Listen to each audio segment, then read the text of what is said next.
Alright, I'm going to change the lower gear oil in this 2001 Mercury 5 horsepower 2-stroke outboard motor. This pretty much holds true for every outboard motor when it comes to the gear oil. You'll see down here in the lower unit where the gear is located, you've got a flathead screw here and a flathead screw here, or both, whatever you want to call it. Sometimes this is on the side, but you usually see one high and one low. And I'm going to drain it, and then I'm going to show you the proper way to fill it. It's probably not what you think if you've never done it before. When you're doing it in a boat, you're best off to use a marine grade gear lube as opposed to a regular gear lube. As you can see, this doesn't say marine on it, but in a pinch you can use this. Being low on oil, it's better to have some than none. So given the choice though, you'll definitely want to use marine lower unit gear lube.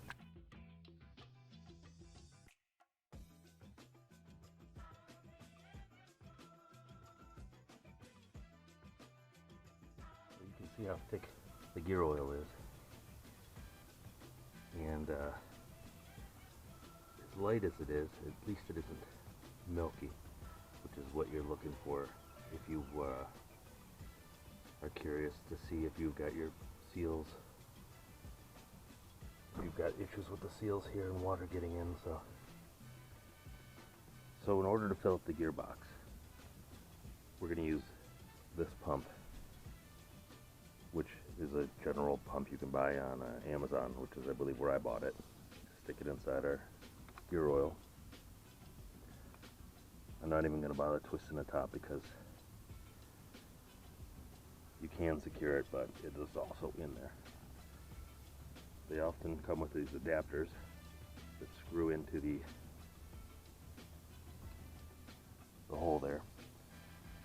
And we're going to hook up the pump, and we're going to fill up the oil from the bottom all the way up until it starts coming out of this hole. That's when we know we have enough.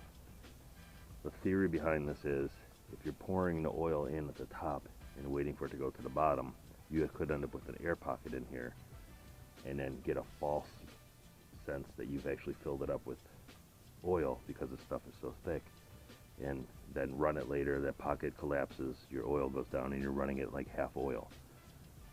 So to prevent that from happening, this is the method that's preferred for this job.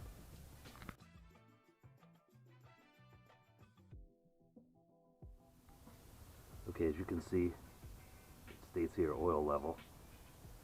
Now I do have the motor tilted back a little bit so I could access it down here. So we'll probably be just a tad above full, but you'll see the oil as I pump it. There it is. Alright, so now we're full. So I'm going to put this cap on, pull this out, put my finger on, put the other cap. A little bit of oil will escape, but that's okay.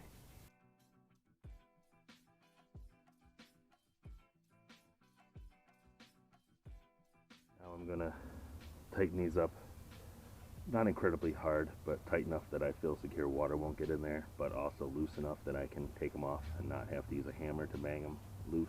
You can over tighten these, so be aware of that.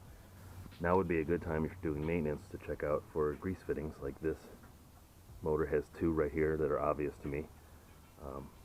As you can see, there's a fresh grease coming out. I've already hit them, but if you're doing maintenance on your boat and you want to take the time to do that, it's important to keep all your grease fittings full of grease.